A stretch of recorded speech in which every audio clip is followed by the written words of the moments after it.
बिस्मिल्लाहिर्रहमानिर्रहीम। अब हम डिस्कस करेंगे capacitance of a parallel plate capacitor. तो इसमें हमने क्या करना है, हमारे पास एक कैपेसिटर है जिसकी प्लेट्स क्या हैं, पैरेलल। उसकी जो कैपेसिटेंस की वैल्यू है उसको हमने फाइंड करना है। तो इसमें हमने क्या किया हुआ है, हमने पैरेलल प्लेट्स ली हुई है जिनका एरिया क्या है, ए, और इन प्लेट्स के दरमियान जो सेपरेशन है वो स्मॉल है, उसको हम नाम देते हैं डी का। अब ये जो सेपरेशन है ये हम स्मॉल क्यों रखते हैं, उसका इफेक्ट क्या होगा स्मॉल रखने का। यहाँ पे जो इलेक्ट्रिक फील्ड है वो यूनिफॉर्म रहेगा और दोनों प्लेट के दरमियान क्या रहेगा, कन्फाइंड रहेगा। उसके बाद नेक्स्ट हमने क्या किया हुआ है, इन प्लेट्स के दरमियान एयर या वैक्यूम है। नेक्स्ट जो हमने क्या किया, इन प्लेट्स को किसी बैटरी के साथ कनेक्ट कर देंगे स्विच की मदद से। तो उसकी वजह से क्या होगा कि वो प्लेट जो पॉजिटिव टर्मिनल के साथ कनेक्टेड है इस पे पॉजिटिव चार्जेस आ जाएंगे और दूसरी प्लेट पे कौन से चार्जेस आ जाएंगे, नेगेटिव चार्जेस।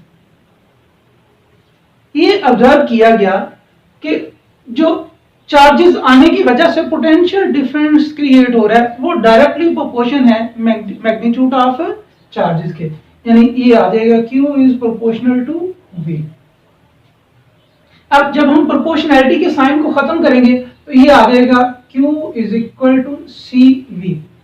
यहाँ C जो है ये कैपेसिटेंस है, ये कैपेसिटेंस है उस वक्त जब हमने क्या किया हुआ है, एयर या वैक्यूम रखा हुआ है, तो साथ हम क्या लिख देंगे, वैक्यूम। यहां से अगर हम कैपेसिटेंस को सेपरेट करते हैं तो ये आ जाएगा C vacuum is equal to Q over V। इसको हम इक्वेशन 1 का नाम दे देंगे। उसके बाद नेक्स्ट क्या है कि ये जो दोनों प्लेट्स हैं ये पैरेलल और अपोजिटली चार्ज हैं। जो इसी चैप्टर का जो हमारा प्रीवियस आर्टिकल था उसमें हमने फाइंड की थी electric intensity between two oppositely charge parallel plates, तो वो किसकी इक्वल आई थी। तो नेक्स्ट आ जाएगा electric intensity between two oppositely charged parallel plates is, तो वो हमारे पास किसकी आई थी, E is equal to sigma over epsilon naught. यहाँ ये जो सिग्मा है इसको हम नाम देते हैं सरफेस चार्ज डेंसिटी, और ये जो सरफेस चार्ज डेंसिटी होती है सिग्मा, ये किसकी इक्वल होती है, सिग्मा इज इक्वल टू होती है चार्ज पर यूनिट एरिया। इसको हम नाम दे देंगे इक्वेशन 2 का। अगर हम सिग्मा की जो वैल्यू है उसको इक्वेशन 2 में पुट करें तो हमारे पास एक्सप्रेशन आ जाएगा, putting value of sigma in equation 2। तो जो इलेक्ट्रिक इंटेंसिटी है ये आ जाएगी E is equal to sigma की जगह पे क्या आ जाएगा, Q over A epsilon naught. ये इक्वेशन 3 आ गई। अब नेक्स्ट हमने एक और रिलेशन पढ़ा हुआ है कि जो इलेक्ट्रिक इंटेंसिटी की जो मैग्नीट्यूड है वो किसके इक्वल होगी,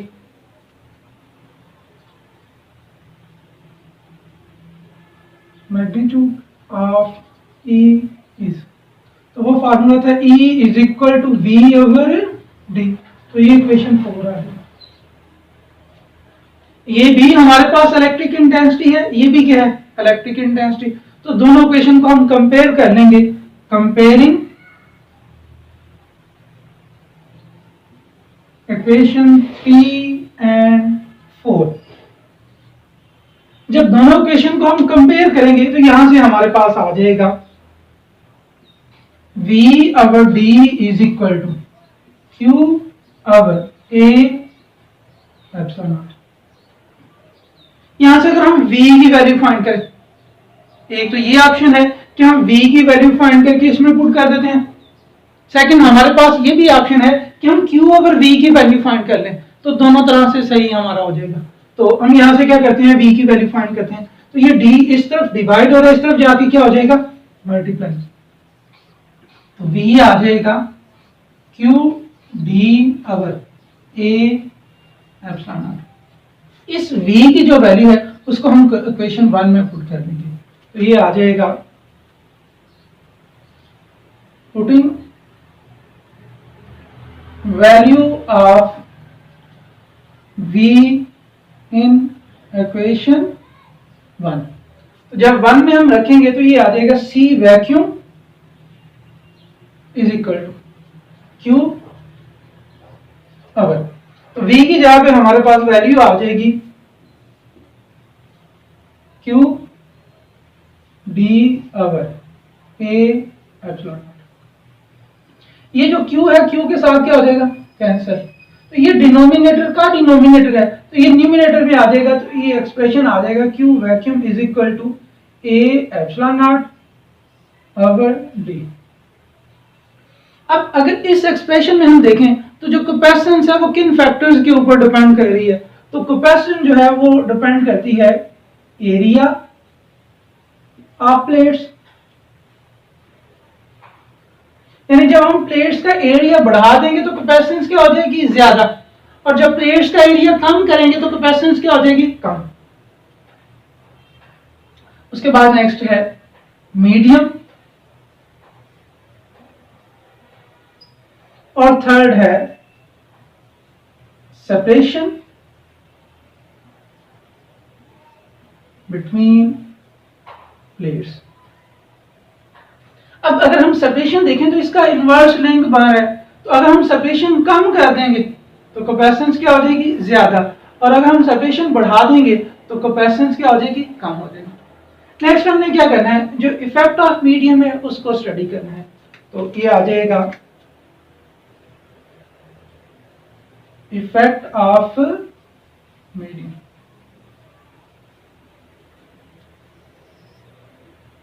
अगर हम क्या करते हैं, ये जो हमने कैपेसिटर लिया हुआ है इसकी प्लेट्स के दरमियान किसी इंसुलेटर मटेरियल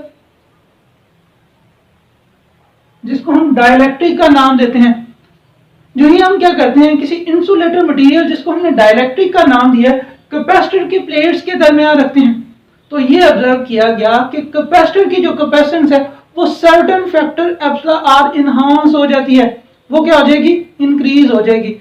तो in presence of dielectric material जो कैपेसिटेंस आ जाएगी वो हमारे पास आ जाएगी C medium is equal to A epsilon naught epsilon R over D।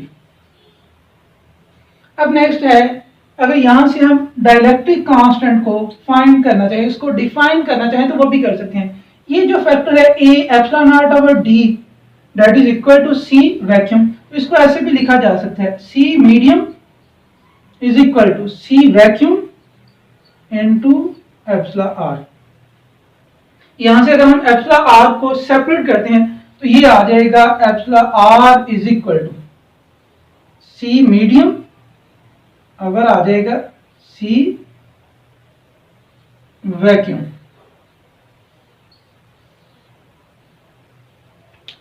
अब जो डाइलेक्ट्रिक कांस्टेंट है या रिलेटिव परमिटिविटी है, ये दो कैपेसिटेंस के दरमियान रेशियो है। क्या है, ratio of capacitance of a capacitor when medium is between the plate to capacitance of a capacitor when vacuum is between the plate is known as dielectric constant और relative permittivity. अब next है इसी के relevant एक छोटा सा experiment है, उसमें हम देखते हैं कि पोटेंशियल के ऊपर क्या इफेक्ट पड़ता है। तो इनिशियली हमने क्या किया है कि जो कैपेसिटर है इनकी प्लेट्स के दरमियान कोई हमने डाइलेक्ट्रिक मटेरियल नहीं रखा, चार्ज किया हुआ है, यानी ये कैपेसिटर की प्लेट्स हैं जिसको हमने चार्ज किया हुआ है, पॉजिटिव चार्ज प्लेट आ गई, और ये कौन सी प्लेट है, नेगेटिव चार्ज प्लेट। हम क्या करते हैं, वोल्ट मीटर की मदद से इसका जो पोटेंशियल है उसको मेजर करते हैं। ये यहाँ पे हमने वोल्ट मीटर लगा दिया, और इस वोल्टेज की जो वैल्यू आती है वो V0 है। उसके बाद नेक्स्ट हम क्या करते हैं, इसी के दरमियान, यानी ये हमारे पास वही कैपेसिटर है, चार्ज पॉजिटिवली चार्ज, ये क्या है, नेगेटिवली चार्ज। यहाँ पे हमने क्या कर दिया, किसी इंसुलेटर मटेरियल को रख दिया। अब हम क्या करते हैं, अगेन इसका जो पोटेंशियल है वो मेजर करते हैं वोल्ट मीटर की मदद से, और वो हमारे पास क्या आते हैं V। तो ये ऑब्जर्व किया गया कि जो ही हम क्या करते हैं प्लेट्स के दरमियान डाइलेक्ट्रिक रखते हैं तो जो पोटेंशियल डिफरेंस की वैल्यू है वो रिड्यूस हो जाती है। तो जब ये पोटेंशियल रिड्यूस हो जाएगा तो कैपेसिटेंस में हम देखें, अगर पोटेंशियल रिड्यूस हो जाता है, चार्ज हमारे पास वही रहते हैं, तो कैपेसिटर की जो कैपेसिटेंस होगी वो क्या हो जाएगी, इंक्रीज हो जाएगी।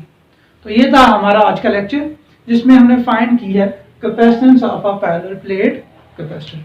अल्लाह हाफिज।